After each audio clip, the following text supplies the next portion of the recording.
Hello, everybody. Welcome to Friday. Um, there you go. It's Friday. So you've made it. You've made it to the end of the week. Well done, everybody. I'm going to send out certificates to everybody that's made it to this point of the week. So if you can line up, give us your names. That would be brilliant. They're worthless. They don't actually mean anything. But maybe you feel like it's an achievement. It feels like this week's gone on forever. It does. It really does, because it's the first week since the kids kind of went back to school. Yeah. Although, by the way, our special guest today, who's over that way, is Danny. Hi, Danny. Hello. Thanks for joining us. Do you have kids, Danny? No, I do not. I do have some friends who have children, and I do have a younger brother. So I definitely can empathize with the. Yeah, you know the score. But I mean, it's a bit like, here's the thing, right? It's a bit like the weather in the UK. I hope the stream's not going to start doing that silly business. It's a bit like the weather in the UK. We moan about it when it's hot. We moan about it when it's cold. All of that. So it's the same with children, summer holidays, all of that. We kind of moan about it when it's term time, because we've got to do the school run and all of that, and then teachers keep us late after school because they suddenly decide that we've got to go and look at work and all of that sort of thing. And then there's all the different clubs, and there's the toing and froing and whatever, and then we have them home for the summer, and then we moan about the fact that we've got them home all summer. So nobody can win. It's just a very, I think it's very English occupation. I've had this week I've had juggling one going to secondary school, but getting a bus, but doing a few days of taking him and then picking him up, and then the other one the day after that started college. So that was starting at one time and then not finishing at the same time. And then the one that's gone on, he has actually gone on the bus this morning. So one of us, Tim took him down so that he knew which bus to get on and stuff. But this week has been an absolute, and there has been a little bit of stress for me because I also lost some work. So that compounded didn't create for a great atmosphere. Oh, we've all been there. We've all done it. We've all lost work. It wasn't a better way of life. I know that. No. I think we've all lost work. Have you ever lost work, Danny? Yes. Oh. Yeah, I think it's an occupational hazard to a certain extent, isn't it? But yeah, definitely with external pressures and stress in family life, and they sound like two really big transitions as well, going to secondary school and then going to college. It's a lot to support and manage and juggle as well from a home perspective. No, absolutely. Well, we'll talk about that a bit more in a minute. We could just go say thank you to Kelly. Thanks for joining us, all the way from wherever you're joining us from. So tell us, Danny, a little bit more about you. Introduce yourself. Okay, so my name's Danny. I am the founder of Supportive Action Risk Management. I'm a moving and handling practitioner and training specialist. So I tend to specialise in complex care settings, so acquired brain injuries, but I also support other professionals in healthcare like OTs, physios, SALTs with their training requirements as well. SALTs. Yeah.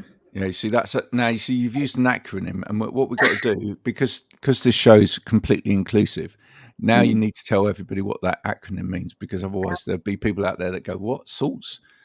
Epsom? So speech and language therapists. There you go.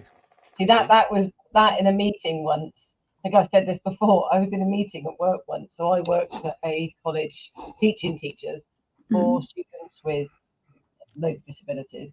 So I'm sat in this meeting, and then someone said about SLT, and I thought, I'd come from a school, and I thought that doesn't make sense. So I literally didn't listen to the rest of it. Because I thought, I don't know what they're talking about, because it doesn't make sense. And it was speech and language therapist, but for me it was a senior leadership team, and it didn't make sense. So if you say SALT, that would make the difference. But it is true that there are a lot of acronyms that get used completely differently between one sector and another, and so it is always worth telling people what it is you're talking about, at least for the first time. I did it. To be fair, I used one in a podcast the other day. I tried very quickly to then explain it, but I did get picked up on it by the other host, who said, "Well, you literally took, a sentence or two to explain it." I was like, "Yeah, okay." I'm a bit guilty. I did it. Somebody last night, somebody I taught put something on Facebook asking about teaching. She wanted to do a teaching degree. Did anybody know? So I messaged her and she went, "Oh gosh, yes, it's you. You're who I have to ask." She wants to go to Australia to go and work. Wants to train to be a teacher, and I probably spent an hour looking around. But I then said about PGCE, and she said, "What is this PGCE?" And I thought, "Oh gosh, I forgot that everybody knows." There you go. Definitely best practice to explain, isn't it? Just go. Absolutely. Morning. More people joining. This is wonderful. You got a lot of people on your profile here joining away this morning. So Danny, what's the biggest challenge for you in your industry? I think there's a couple, to be honest with you. I think care itself is a very, very niche sort of industry. It's not typically advertised, or you don't typically employ people the way other industries might. I think it's very word of mouth, and it's definitely one of those industries about who you know, as well as what you know. But I think that can be a challenge and an obstacle in terms of finding clients, resources, networking, and just finding avenues that can either support yourself and or other co-workers, colleagues, trainers. Well, I'm very pleased to hear that, because that's why, Marianne's now going to talk about the Care Connector Network. But I was going to say, we spoke the other week because I was really intrigued to see what you do, because I was really impressed with. There's a lot of people out there. She says a lot of people. It's a little bit like Wild West. Yeah. It's a bit like the Wild West, because you can do what you want. Pretty much, you can do what you want as a trainer. So to actually sit, and some people aren't bothered. They won't charge that much, and they're not bothered. Some people will. But that the issue there you've got is a lot of the care providers don't actually know what does good training look like. They don't actually know what that looks like. So it can be frustrating that you do it correctly, and yet other people aren't. So they don't mind if they charge less. But some people charge more, and still people pay for it, and then you're still left rolling your eyes. But I was really, really impressed to see the effort, and it sounds really patronising, and I don't mean for it to. How much effort you as an individual, and hearing your story, which you can talk about in a minute, why you got into it, was really, really. I was really impressed to hear that, and warmed, because so many businesses that are training businesses that do care stuff just do it, but they don't do it necessarily with the background or with the heart. And to do it and I know this because I know how hard it is. Every person that's a solopreneur knows what it's like when you're trying your hardest, and as you said, to try and get clients, and you're doing it the right way, and you're putting your heart and soul into it, and then every single client you get, you literally want to go and do a happy dance and tell everybody. It might not seem like a big deal to other businesses, but literally that pays your mortgage or for the month, or it pays, but it's not just that. It's because you're doing it your way. Yeah. So can you say how you got into doing what you did? Yeah, of course. So from a really young age, I always wanted to be a teacher. When I was in primary school, I wanted to be a primary school teacher. When I was in secondary school, I wanted to be an RE teacher, actually. So I went to uni and got a degree in religion, philosophy and ethics. And then whilst at uni, I completely and utterly stumbled into the care sector. Wasn't expecting it, was still planning to do my philosophy degree and then do a teacher training course and teach RE at secondary school level. But when I fell into care, it was just the perfect fit. I loved it. I loved my role, loved my clients, loved who I was working with. And then before I knew it, I was there full time. And I went from support worker to senior support, team leader, care and therapy coordinator. And then I was quite fortunate when I was in the care and therapy coordinator role. Our assistant case manager actually went off on maternity leave.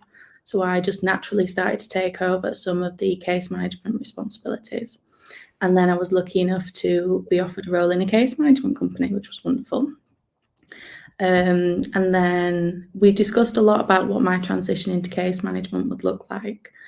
And with one of my strengths being training and inductions skills, it was just a natural progression, because as team leader and care and therapy coordinator, I was doing lots of in-house, unofficial induction training type things. So it seemed like a natural skill to develop. So it's when I started in case management that I did my qualification to become a trainer. And then I started to offer in-house training to lots of our case management clients. So that's how I kind of fell into the trainer role itself. Although I loved being an assistant case manager, there was definitely certain elements of the job that I struggled with. I am dyslexic, so some of the stuff just didn't lend itself to my natural skill set. So I found it a real challenge. And then as my capacity grew, as my clients grew, I found it really, really difficult to juggle being a good, effective trainer whilst also being a case manager. Like it might get to the end of the day and I have to update someone's moving and handling plan, which is fine. But then if I also get a call that there's a gross misconduct issue with a staff member, it's prioritizing on what comes first. And I really struggled with that balance, wanting to be the best trainer that I could be, wanting to ensure safety, wanting to put all the right principles in place. You know what? You've just raised an absolutely massive issue.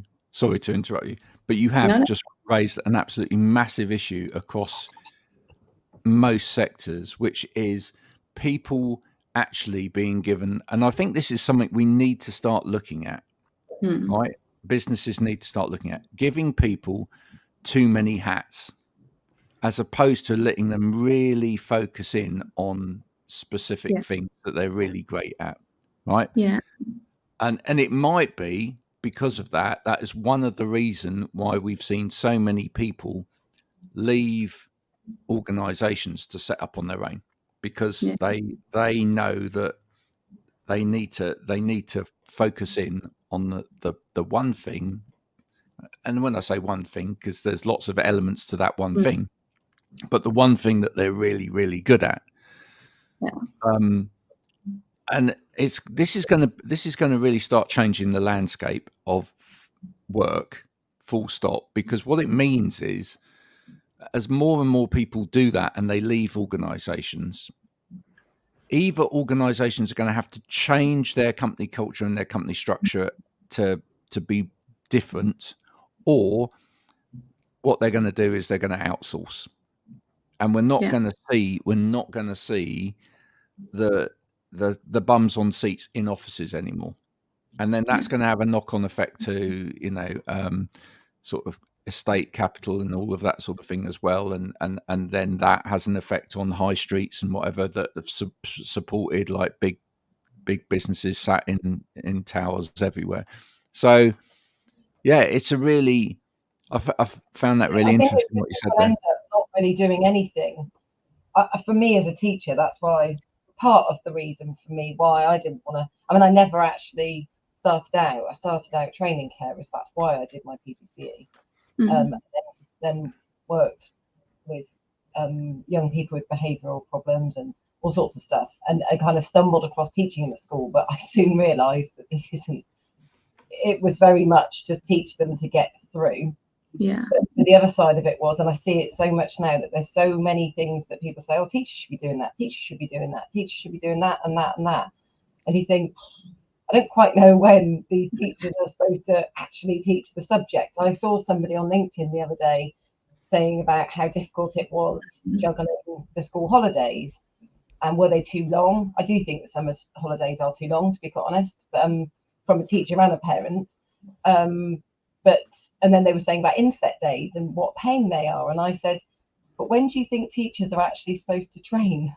When are they supposed to get training? Because like, there's no other way of doing it. Already teachers have to come in early for meetings in the morning. Part of the reason I had to give up teaching was because I couldn't actually get to school in time with having my kids, because you had to be there at 8 o'clock and I couldn't physically get there in time. And just when do you get everybody together to plan doing that planning. Having your own business. People say to me, "Oh, you maxed out with work," and I'm like, "Well, no." And even if I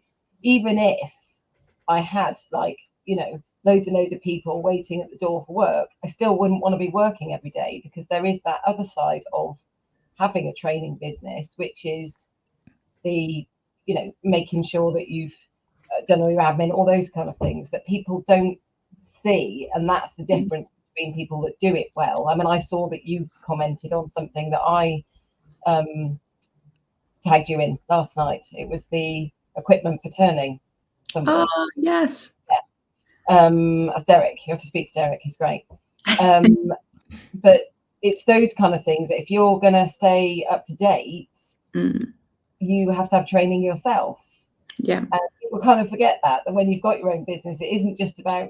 Somebody said to me a while ago, they were a manager of a home, and they said, "Oh, you trainers earn a fortune, don't they?" And I went, "Do we?" Because he said, "Yeah, but look, you charge that much a day." And I said, "Well, for a start, in care, that's not what people won't pay that." And I said, and also, don't do it every day. Yeah. You don't do it every day. No, you don't. And it's a snapshot. Yeah, and it is all the behind the scenes stuff as well, like trying to advertise yourself and keeping like your social media and your websites up to date, and making sure your expenses are all sorted, and just setting out the structure for yourself for the week as well.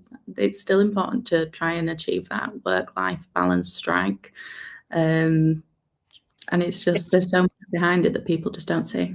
It's a real problem, actually. It's a real problem across the board, especially within training, but I think especially across all sectors when it comes to services, which is people make assumptions, again, about what people actually get out of doing their service. And nobody would like that turned table on themselves, would they? That's the thing, right? I mean, so you could look at anybody doing any job out there, providing any service or whatever, and you go, oh, God, they get paid a lot for that.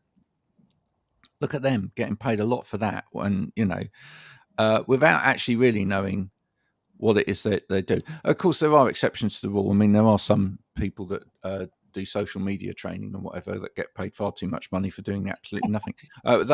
They shall remain nameless. But just saying. But ultimately, a lot of people you can't tell, because you've never actually found out about what it is that they do behind the scenes. You've never actually had those in-depth conversations, and this comes down to a point of, we need to get away from sales, right? There's people listening now whose ears have suddenly picked up, because they're like, what on earth are you talking about? Of course we've got to sell. But no, we do. In society as a whole, we need to get away from sales. We actually need to start getting back to, and I mean back to, because really that's where everything started in life. If you go back to, I believe, if you go back to sort of Neanderthal man and whatever else, we didn't sell to each other. We coexisted, right? And we gave each other stuff, right? Yeah. Based on need, right? Oh, you've got fish, I've got meat, I'll give you some meat, you give me some fish. You've made spears there, that's quite useful, I need that, I'll give you some meat. That's great. That's real coexistence. But the thing is that was what it was that was born out of relationship and resourcing each other to meet a need. We need to get back to that, right? So actually we stop looking at this money thing all of the time and going, well, yours isn't worth that, mine's worth that, yours isn't worth that, mine's worth that, and actually go, look, I need to achieve this, you can help me achieve that, great. What do you need in order for me to be able to bring you in to do that, and have that conversation? And I've suddenly got a heart on the screen. There we go. So I must be making some kind of sense to somebody out there. Thank you. Fellow care trainer who I trained. Oh, amazing. David, thanks for joining us. If that was you that put the heart up there, David doesn't actually look like a tree that's sprouting beard, by the way. Don't lead into all that stuff. But it's a beautiful illustration. I will now shut up for a minute whilst I'll let Marianne ask a question. Okay. What am I going to ask? Well, I was thinking something before, actually. Oh, do you find, Danny, that that in terms of like I said, it is a bit like the Wild West out there? Do you think there's a way of changing it? Do you think it can be? What do you think one of the, I suppose, biggest challenges of having a business and seeing that there are other people that will do it for next to nothing?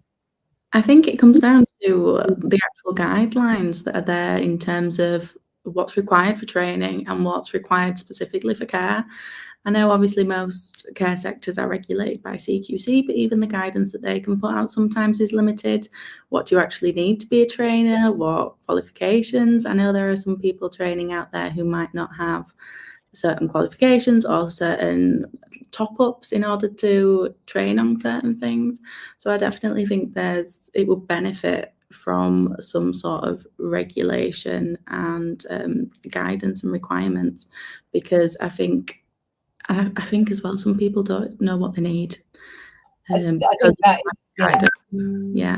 That's one of the biggest things. Yeah. And then if you're not entirely sure what you need, you don't know what to look out for when it is that you need a trainer, and then that's when people can stumble into some online training or certain qualifications that are worded or spelt very specifically, and it's not actually what they actually require. So I think there definitely needs to be some more organisation regulations to that. Exactly. It makes, when I hear somebody else saying this, it makes me feel better. That there isn't the issue you've got is that, I mean, I went somewhere and I was going in to do mental health first aid. I think I can't remember. It was a half day of something and a half day of something else. So anyway, I must have then been saying about what I do with doing the teacher training, and somebody came up to me at the end and said, I really want to do that. It's quite what I'd like to do. So anyway, I spoke to them, and then I spoke to the manager, and the manager said, oh, but CQC have told us that people just have to have the trainer, that the AET isn't the thing they need. And I'm going, what? That's what they were literally being told. And I said, but the issue is that I'm not saying that all trainers aren't very good, but a lot of them are pretty much a refresher or a course on whatever the subject is, and maybe a little bit more, and probably half a day of training, which is never in my book going to be, enough. And you know what? But they didn't want to hear it from me because they didn't believe me, because they thought I was just trying to sell what I do. And I said, I don't care if you don't use me. And that's where the problem is, that because there's so much misinformation, and we've tried speaking to CQC and everybody, it's just all too woolly. And it feels as if there's a whole bunch of people, an army of people like you, people like Olivia, people like Jodie, that I know, that are trying to do it the right way. But you're always going to not struggle to get the work, but it's going to be harder because you obviously want to do it the right way. You want to charge a fair amount as well, on both sides. And there's still other people that are just doing it their way, but never accountable. I mean, I've never gone anywhere where I've delivered training and anybody's ever asked me what I've got, what they were going to have achieved, what they were supposed to achieve, and what they did achieve at the end. Only once it was a moving and handling one, and they assumed it was going to be they put some people, it was a refresher, they put some new people on. And then I said to them afterwards, I can't do the competency because you're only paying me for half a day and I don't have time. And also you put new people on the course. Yeah. So ultimately, the problem comes back down to money and greed, right? It really does. It comes back down to money and greed. And here's how this all happens. So it's partly the fault of C-suite. In any structure, it's partly the fault of C-suite, and it's the fault of C-suite because they haven't got the culture right. That's where they haven't got it right. They haven't disseminated the culture down through the organization. They may have They may have the right idea of culture, but they haven't disseminated that, right? So that's where, annoyingly, when you look at things like LinkedIn, etc., and you look at the kind of things that C-suite are putting out about this is our company culture, this is what our organization believes in, and whatever, they've probably sat round the table or they played golf and they've decided that that's what their business is all about, and they are passionate about it because it is their business, and and they've come up with this massive transformational purpose which they're going to put out there into the world, and we're changing things for the better, right? But then what they haven't done is they haven't disseminated that down to management, middle management, right? And that's where the big problem comes in, because actually what they've done is they've put onto middle management a structure of things like KPIs, get results, etc., save money, but haven't explained that actually, yes, it's a business. You've got to actually watch the pennies. You've got to be careful. But they haven't explained this big picture thing, and this is actually what we want, right? So then, what middle management sits there and does, and I'm going to get absolutely crucified now by lots of middle management who are going to come after me. There are good people out there, folks, and you know who you are. But they sit there and they go, right, actually, got to save pennies, got to do this, got to just reach, meet the criteria. And so what they then do is they talk to you, Marianne, they talk to you, Danny, and they go, okay, come in. What is it that you do? And they go, could you do it a bit cheaper? Could you shave a bit off? Could you find another way of doing that so that actually we don't have to get everybody to, because that's a pain in the backside. Is there a way we could put it online? Maybe cut out 2 or 3 days of that. Yeah. And then you're like going, but actually, don't you want to do it better? Now, what needs to happen is that people at the top need to actually go, right, we want to do this properly. Actually, what we want to do is we want to set ourselves apart from everybody else, right? So we want to do this the best way. And so that those skill sets really then start to disseminate right the way down through the business. And actually, we will end up making more money because we are better at this than every other business out there that's similar to us. And that means sometimes you need to spend some money. But what you need to do is you need to be in a position, Mr. Middle Manager, Mr. or Mrs. Middle Manager, that you can make decisions about spending money wisely and actually see value, right? That's where it all goes wrong, because actually they're not trained. It's a lack of training again. They are not trained to make those decisions properly, right? And therefore you end up with these frustrating conversations about, can you save me money? Or I'm not sure that your purposeful training that you've spent years putting together and is fit for need is relevant. Yeah. Thank you. I have nailed it. There you go. You did, because you know that. Yeah. Boom. If I had a mic, I have got a mic, but I can't drop it. But one of the big things though is, and you nailed it there, is, and I know that you're referencing something that happened recently, is that, and it happens like quite a lot. One of the big things, and it's one of the reasons that I have written the course I've written, or program, I would get that in there, is that the issue you've got those middle management, as you said, and then you've got training needs somewhere, wherever. There's a few issues. There's a few issues in that people say to me, oh, how do you get your work? And I go, it's a bit of a nightmare, really, because I never really know who to contact, because it could be the training manager, if there is one. There might not be one, so it might be the manager. The other day, my husband's work, it's the health and safety manager who organises training. It could be team leaders. It might be HR. So you've got any number of people. Sometimes you contact people and they go, I've no idea who is the person that is, So some of the issue you've got is that nobody really knows what's going on. You then might have that in some sectors they have to have the AT, the award in education and training that I deliver. They're somewhat easy prey because they have to have it. But that said, they might then go to the internet, unfortunately. So whoever it is, will go to the internet and just say, whoever's at the top, they'll just go to them. Or with somebody recently I spoke to, their manager said, well, I've got a bunch of you who need to do your AT. So this person recommended me, and the manager said, just go and all choose a different company to do it with, and then we'll compare what they were like. And what were they like? They were all rubbish because they all did it online. So now you've got a whole team of people that have been trained. All that money that's been spent, which relatively speaking isn't that much. It isn't that much less, actually, when you look at what it is to do it in person or not. But I'd say one of the biggest problems you've got is you've got training managers that don't have any training in training. So I know that I've done a fair amount of work with the fire service in Buckinghamshire and the Salford prison.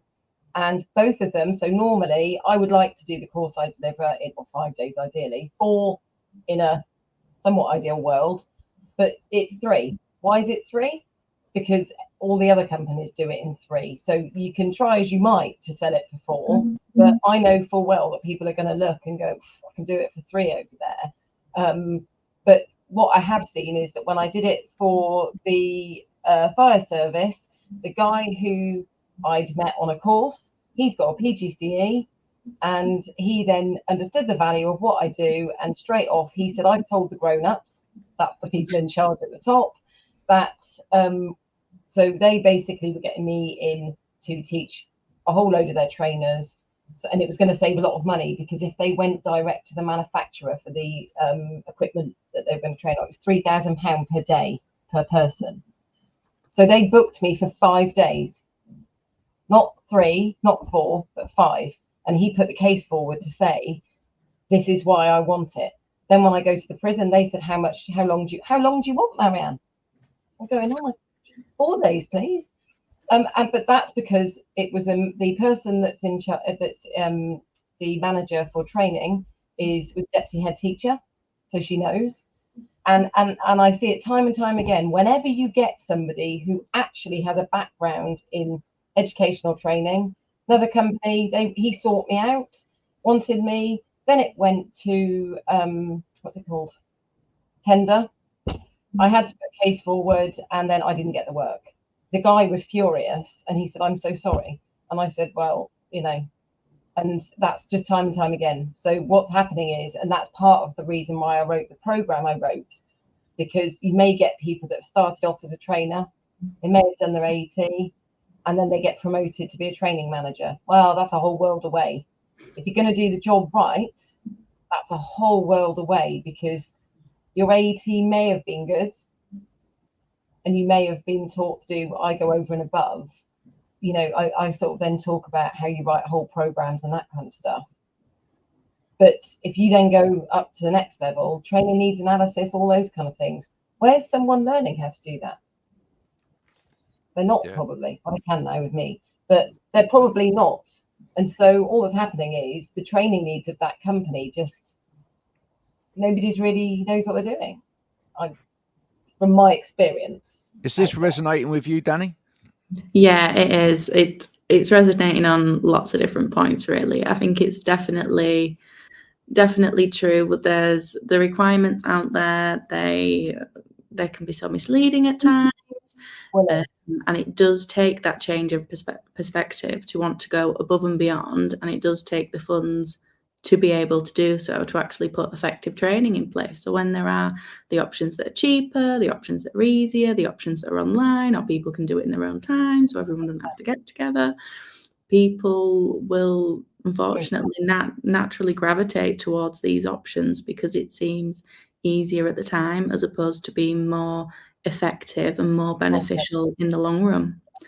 And I think it's so tricky as well. I know from having a dual role myself, where I was trainer and something else, and from other co-workers, colleagues, other people in the business that I know, I think having a sort of dual role like that and being a trainer inside an organisation can work so well if that's your focus. If your focus is training, if you have enough work and resources in your organisation for that to be your full-time position, that's fab. And lots of companies do it like that, and it might be cost effective for them, but then what's monitoring what they do, the training they offer, the training they provide, how they support their person doing the training. But then if you're in a dual role and training isn't your main focus, then it is naturally not. It's naturally going to slip because it isn't your main focus, especially if you've got other responsibilities that you need to do, being pulled in different directions. It can be really tricky to gauge and how to support the people that you're actually training. It can then end up, particularly when and it can be a life and death. Yeah. It can be a life and death thing. And like you said, I mean, I'm going to a company next week to Dalmire, and they've asked me to go in because they've got, and rare that this happens actually, they've asked me to go in because they've got, they have to train people on how to use their systems. So their systems they manufacture. So they've got engineers that install them, but they have to understand how they work. And then they've got the end user, so the administrators. So it could be a football ground or something like that in the control room. So so I was asked to go in because they said, well, we kind of want to make sure that we charge, that they are a company that charge more, but we feel like we should be offering more. It's great to hear, you know. So they said, we want to know that the tech guys that go in aren't necessarily, they don't know about training. They know about their stuff, but they don't know about training. And they said, we want to be able to measure whether they've actually understood and whether they've learnt what they needed to, what we wanted them to do. And so, yeah, I'm going in for 3 days next week, which is really great to see that they're investing in their employees as well. So that actually, because they said we actually charge for that service. So when the customer buys that product, they're actually buying a support. And that support actually is training. And so they said, you know, it could be that they're doing over the telephone, it could be they're doing it face to face. So I'm tailoring that. I'm actually written a course, so I'm tailoring it, knowing that they're probably going to work 1-to-1, 2-to-1, 4-to-1, whatever it is. But so much of it is just about knowing how to work with people. So it's knowing your stuff. That's the one side of it. But the other side of it is actually understanding the psychology. This is probably why it wasn't accidental that I fell into doing what I do. The actual psychology of behavior. Because you can be, I put this on LinkedIn yesterday, you can have all the tools, you can have all the resources, you can have all the tech. But actually, if you can't work with people, all of that goes out the window because you're going to have a barrier up. Yeah. You know, that's why care people are generally very good trainers. And I think that's the thing. If the training, if it isn't engaging, it isn't effective, it isn't specific to what they need to learn, do, know, implement, then nobody's going to take it in. What's the point? It needs to be relevant to what people are doing, relevant to their role, relevant to the care they offer, the support that they need, and it needs to be engaging. How many I remember I used to do online training courses, and it was just a video and then you just skip next. I just used to have it open in the background. I'd get distracted by something else, or I'd see an email pop up and you'd click onto that because it's not engaging. And even the best of us, as much as we want to develop our skill set and be engaged in training, if the training isn't engaging, we aren't going to engage. I'm going to be really radical here. I'm going to take it slightly away from the care sector for a minute, but I think a lot of businesses out there need to get rid of their sales team. Full stop. Just get rid of them, right? And we need to stop taking on salespeople, right? I know it's radical, isn't it? But I like radical. Hear me out on this, though. There's still room for sales in the world, right?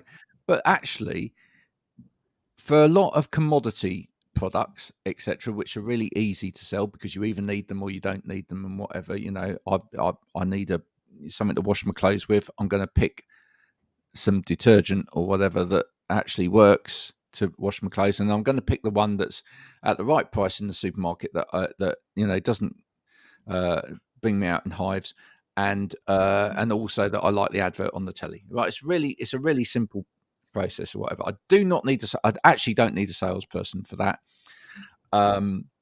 But sales, a lot of sales now can be driven by social media marketing, TV, radio, all of those sort of things, all media advertising, right? That's great.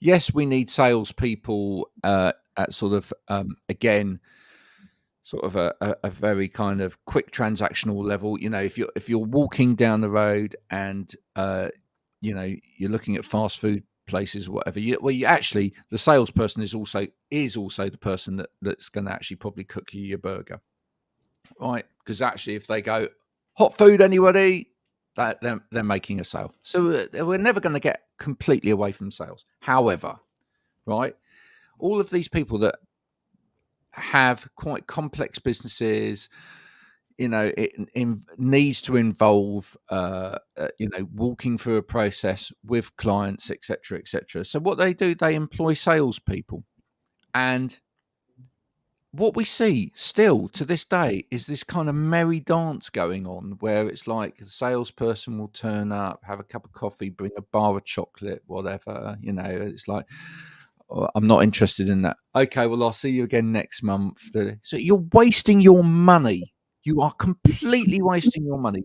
That company aren't going to buy that unless they're ready for it or whatever. Yeah.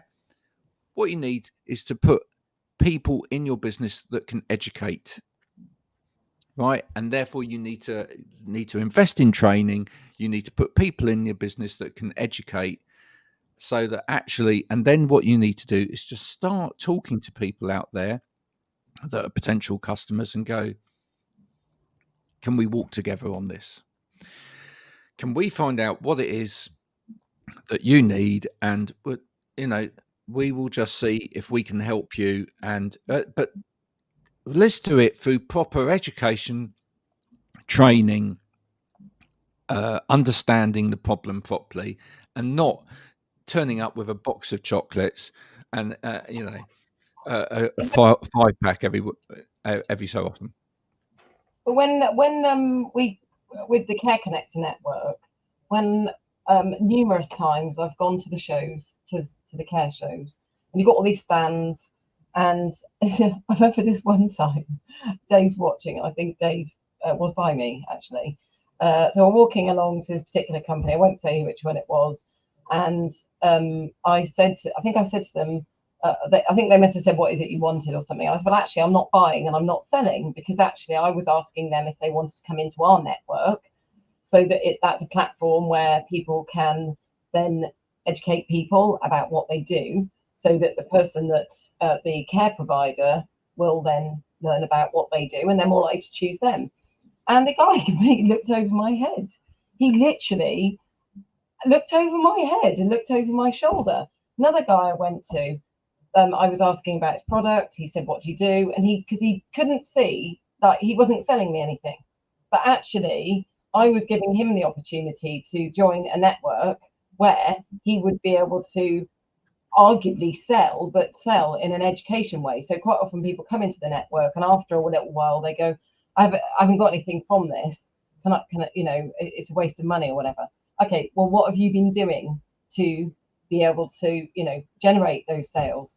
Well, I haven't. And I said, but you can't just be part of something and then, you know, that you're not paying us to do that. If you're paying us to do that, and then that will be very different. And as I said, you need to offer something, show something, whatever it is, to get in front of your customers. to get in front of your customers. Oh, can't hear you. Oh, there Sorry, I was on mute. I said we won't read that out, but if you're watching this on the video, you've seen the comment. But yeah, but what I've seen so often going around these care shows is the bigger the stand, the more expensive it is, and the salespeople that they've got. There are some people that are good at sales, and don't get me wrong, and I know some people that are, because they do it with the whole psychology stuff. But there's a lot that most of the ones that were more effective that I would have bought off were the ones that work for themselves, that were really interested in what we do, whereas the other people would just say they would either be salespeople that would say, oh, you're going to have to speak to another team because they're the one that would have to pay for that, instead of actually finding out what it is that we are offering them for them to be able to relay that back. They just go, no, it's not us. And I'm thinking, hang on a minute, you work for the sales team, or there's another team that do that. And you just think, wow, all of that money that's been spent on that stand. But that's what I was kind of saying. It's kind of a waste of time, Shocking. right? If I think about, and I've been in major sales roles in the past, but if I think about the amount of time that wasted, like traveling around the country, going to see somebody, whatever, playing this merry dance, etc., and they kind of had an agenda, you had an agenda, etc., etc. Now, look, if we all decided tomorrow, no, we're going to stop this, and actually, we will, right?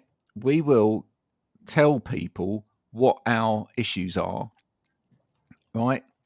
And we want to work with someone that is going to educate us through getting these issues sorted out, right? Yeah. We don't want someone to come and sell to us. We want you to, in the first place, let's have a conversation about this. You talk about, you actually don't talk, just sit and listen so that you fully understand, then go away, then come back, then we'll have another conversation. We'll walk together through it. If we find that you could educate us on this and take us through to the next level on this and help solve these problems through good education, then we'll do it. If you can't, forget it, right? And I know some people go, well, yeah, but that is where sales is. But I still think there's a lot of salespeople out there, what they've got, they're employed because they've got the gift of the gab, and they're employed because they're a likable person and whatever. But I'm sorry, but they're rubbish, absolutely rubbish at solving clients' issues, and they're absolutely rubbish at, or they say that they deliver the solution, but they don't then follow up on delivering it through solid education, and that needs to go. It's a waste of time. People, stop it. You're wasting money. Stop wasting money. We were saying with the care shows, we were saying with the network, to be able to offer people beforehand. So let's just say, Danny, you would then do a little thing about what you do, a little video clip, and then the people that come to the shows, because it's very outdated now, people wandering around the care shows, and then probably being if you're at the end, you're gonna not fare well, are you? Because somebody might have been hit by something that's shiny and interesting, whatever else. Whereas actually, I think Paula Cashmore was saying as well, that quite often what will happen is these companies want people to sign up on the day.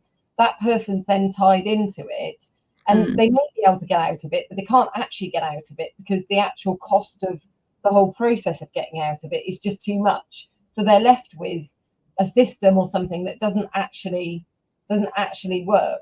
Whereas actually, if beforehand, let's just say you put a video on, or other people do, saying what you do, actually people can then plan their visit beforehand, and then so paying to be part of a network that doesn't cost a lot actually is really beneficial, because the care people can then have a look beforehand and then go, actually, I want to go and see Danny because I really I met her, I liked her, I saw what she did, and that saves time because you can plan it. Because I find it really overwhelming going to those shows, because it's like, you go onto the stand and the person doesn't know how to interact with people, and it all just becomes a little bit awkward, really. So go on, Danny, go on. I definitely think it's one of those where, what's the saying, you reap what you sow.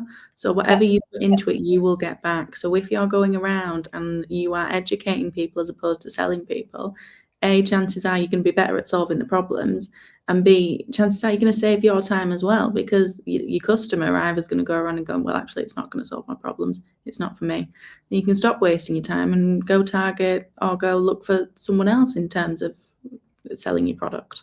Or alternatively, they're going to go, oh yeah, it fixes all my problems. It's great. It's amazing. It's all singing and dancing. I do think that the responsibility to a certain degree does lie, though. We've talked about this, about social media, about people believing what's out there. I think a lot of it does, the responsibility does lie with the customer actually not just taking the easy route all the time. Just I've got to go for that one. I've got to go to the one that's at the top of here, and actually doing your homework. I've said to people, anybody can ask me questions. You can look back through my social media. You can look back through the stuff I've done, and you'll see that, yeah, I've taken a hard yard. So somebody asked me the other day, you know, with this new program I'd written, and they said, you know what your market is? And I was like, well, I should hope so, because I'd actually written the whole course, you know. It was very condescending, really. Yeah, I think the assumption being that people don't know what they're talking about. And it's like, it doesn't take much. And Graham, you taught me this. It doesn't take much to look back and do a little research on somebody to see, are they who they say they are? You know, are they just a flash in the pan? Have they put the hard yards in? You can soon see. And I think people need to stop just going for the quick fix of, you know, or they look nice, or, you know, ask why. What credentials have you got to say that you're good at that? Not just. It is amazing. We do live in a world now where, you know, people are selling to people just because of the way they look, just because their selfie is better than somebody else's, right? Even though absolute comes out of their mouth, right? It doesn't matter that they know nothing. It doesn't matter that actually what they have got no experience, knowledge, whatever. Just, oh, look at me. And then, you know, it's the self-professed I'm an expert in because I've done it for 2.5 minutes. A training, you know? and a training. Absolutely. Every man and his dog. No, but every man and his dog, and you must feel it, Danny. I do feel particularly protective over it because it's what I actually do. Is when people say, yeah, I offer training in that. And I think, no, you don't. You just tell people about it. You don't actually offer training in it. Yeah. I know I sound like a qualification snob, and I will wear that title. I don't mind. Well, I think you should. Do you know what? I'm thinking we should actually put that on your banner on LinkedIn. Because it would actually drive attention, wouldn't it? Be quite good, actually. It would actually. If it means I just want things done the right way, and if that means I'm a snob, then I think you should dress, find an outfit, do it. Well.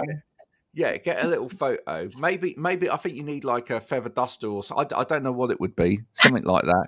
And just like, you know, I'm the education snob. Yeah, of course I am. Yeah. A qualification snob. Yeah, absolutely. Let's go.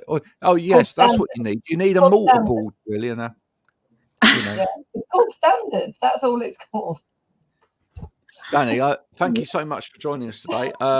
You welcome to the world of you know, a better way of life. It's quite a ramble. It's quite you know, it's probably like no other podcast you will ever do in your life. But I hope it wasn't a painful experience. She's great at what she does, though. Everybody knows she's great at what she does. Well, I was just going to say, I just want to let Danny finish today with my final question is, so what can people do for you? If people are watching this over the next day or two, etc., what can people do for you? People can just interact, engage, whether that's getting in touch with me directly. I'm more than happy to answer any questions. Whether that's sharing posts, communication, engagement. And I think that's really what it comes down to in this line of work as well. You want to work with someone that you trust, that you know as well, that you know is going to educate you properly, that you know is going to advise you properly. So it's spreading the word, really, isn't it? And just being engaging, lovely and kind to each other. Absolutely. I think that's really important. Well, we're out of time for another week. So with that, I'm just going to bring this in closer and I'm going to go, right. Ladies and gentlemen, just remember, training is for life, not just for Christmas. And so if you haven't invested in your training yet, do it now. Okay? Do it. Thank you. And with that, we'll finish the show. We'll be back again next week for more of the same. I hope you've enjoyed the show. If you have, do tag other people in so that they can join in as well. And we'll see you again soon. Bye for now.